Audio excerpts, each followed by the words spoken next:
Hello and welcome to the Kuali Research Hot Topics May webinar. My name is Nancy Peretz and I'm a Senior Training Analyst in Client and Support Services. So these webinars are created from questions that come through the help desk. We strive to help you learn best practices and help expand your knowledge and skills with Kuali Research.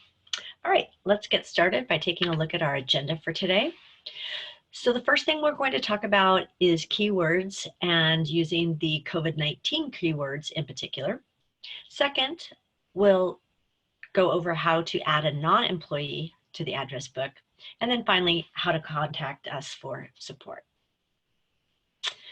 So with regard to the keywords, especially COVID-19, you might be wondering why you would want to use the keywords. So the two main reasons are tracking and collaboration. So the tracking allows us to identify all activity across UC San Diego that is either in response to or impacted by COVID-19. And then in terms of collaboration, it enables PIs to collaborate and discuss ongoing or potential efforts, as well as create opportunities between UC San Diego and outside entities. So that's the main reasons, but we'll go into these definitions in just a minute.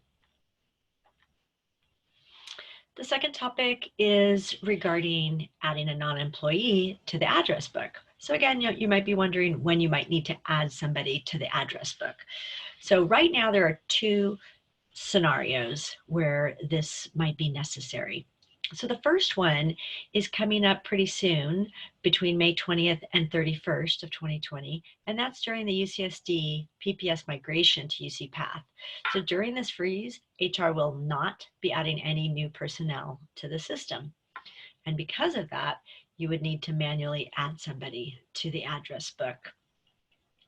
Second, if the person is a non-employee but will be named on the proposal, you would want to manually add them to the Kuali record address book as well.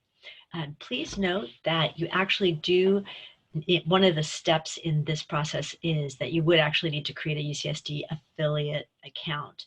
You'd have to request an Active Directory account for that person. There is a lag time typically between the request, the ticket, all of that, and when that information is then uploaded into Kuali Research.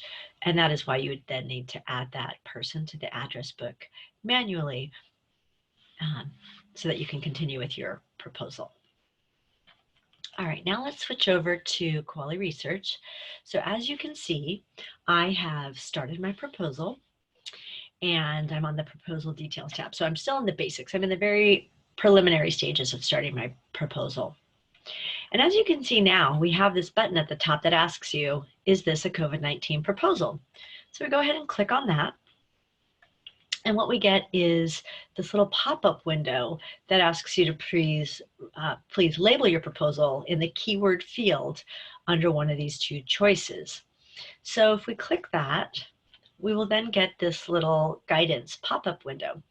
And just a reminder, this is part of our WalkMe extension. If you have not already done so, I highly recommend that you download the WalkMe extension. If you have it, you'll notice it up here in the top right-hand corner of the screen where it says WalkMe extension has access to this site.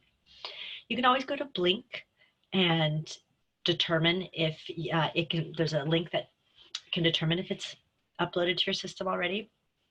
And if not, it can help you download it so that you can add this extension on. But again, it's really helpful, and this is all part of WalkMe. There's additional help. You can start a chat, submit a ticket, etc. And it also has step-by-step guidance for proposal development, for example. All right, so here what we have is we have our definitions. So in response to COVID-19 is for proposals or research agreements in response to a COVID-19 solicitation or any other opportunity to fund COVID-19 related work.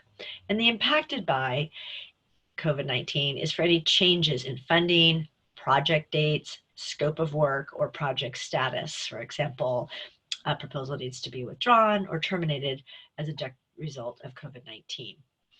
You'll notice that these are clickable links. So if we click these, it takes us to our services and support portal where we have a knowledge base that includes articles about topics related to quality research. So in this case, we get a more extensive explanation of these definitions along with examples.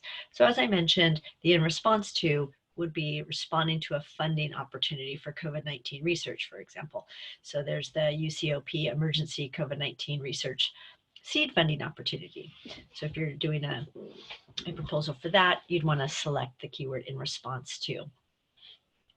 If, for example, you have current research that is not directly related to COVID-19, however, it has been impacted as a result of that, you'd want to take a look here to see if your proposal then should be identified with the keyword impact of COVID-19.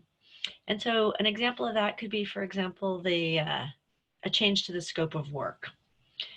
So if you had to have an amendment to change the scope of work from in-person to online, maybe the proposal or the project was terminated early as a result of COVID-19. So you have access to this knowledge-based article. Just know that if you get an error message, it just means that you're not logged in, and you can log in with your Active Directory account. So I'm currently logged in, but if you do get an error message, just go ahead and log in, and then this will pop up. All right, let's go back to Kuali.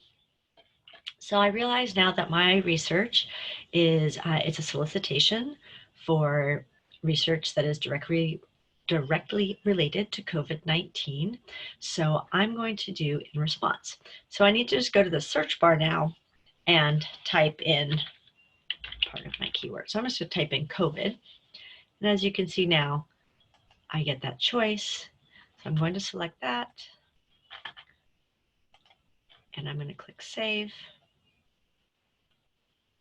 And it has now added this keyword to my proposal. And again, just a reminder that if we were to hover over here, we get a smart tip from WalkMe, and it just tells you what keywords are. So they're basically to tag key descriptors onto proposals. All right, so now let's move on to adding a non-employee to the address book. So I'm going to go over here on the left-hand side. I'm going to now migrate to key personnel, and I'll click on personnel. And as you can see, I don't have anybody assigned yet. So I'm going to add personnel. Now, the person that I'm adding is somebody that's going to be starting here July 1st as a PI. But this person, I've requested their affiliate account, but the information is not yet in Kuali. So technically this person is going to be an employee, but right now they are a non-employee. So I'm going to click Add New Address Book. And we get this Edit Address Book screen. The first thing that you will have to fill out that is required is the description. So in this case, I'm going to type in that this person is a new hire starting 7/1/2020. You can put anything you want in here. The main thing is that it's just a description that tells us the connection between this non-employee and the university and or the project. We're then going to scroll down until we get to name. We're going to add our person and their last name and the organization. So in this case, you could put UC San Diego because this person is going to be starting here. However, if this is somebody who is not going to be an employee of the university, but is affiliated with the university and is collaborating on a proposal, you want to put their organization. So if they work at Stanford University or the Humane Society or whatever it is, wherever it is they work, you just enter that there. It is a required field. So make sure you fill that in. And then you're going to scroll down to the very bottom and add address. It now takes us back to our add personnel. And we can look again under non-employee. And let's see if Ollie has been added. Yes, so Ollie has now been added to our address book. I'm going to select the radio button just to the left of his name. And now I need to assign a role to Ollie Welch. In this case, Ollie is going to be the PI on my proposal. So I will add person. And Ollie has now been added as my PI.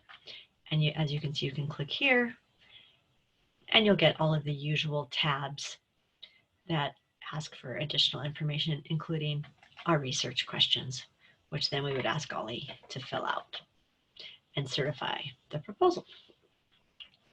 So that is how you add a person to the address book. All right, so again, just a reminder that the PPS freeze dates for adding monthly employees is May 20th to the 31st of 2020. If you have added somebody to your proposal through the address book and you know that they actually will have a UC path entry, after the freeze is lifted, you will need to go back into your proposal and re-add them using that UC path entry. So just be aware of that. So again, it's just like, this is just a very unique time right now where you might need to use this feature, but in all probability, a lot of people won't need to use this feature, but if you do find yourself in that situation, you'll be able to do that easily. And then the second thing I was just going to mention is the Active Directory affiliates account and how to do that. So the first thing you need to do is request the, you submit this to the ITS Access Provisioning team to create that Active Directory account. Once that's complete, you'll then submit a ticket asking the ITS Messaging Collaboration team to set up an affiliate account and link it to the user's Active Directory account. And as I mentioned, there is sometimes a lag between this process. And if that is the case, you will just need to manually add that person to the address book until that information has been loaded into Kuali. Finally, I just wanted to go over the different ways that you can contact us for support. So there are two ways that you can submit a ticket, either by email or via the web. You can also give us a call Monday through Friday between 8 a.m. and 4:30 p.m. And that number is 858-534-9979. And then finally, you can always start a chat with WalkMe. So if you click on WalkMe, there again is that opportunity to start a chat. And you can also submit a ticket through there as well. And just a reminder, if you haven't yet downloaded WalkMe, you can click here, or you can go to Blink and it will help you with that. I thank you for your time and for joining us today, and I hope we'll see you at the next Kuali Research Hot Topics webinar. Thank you.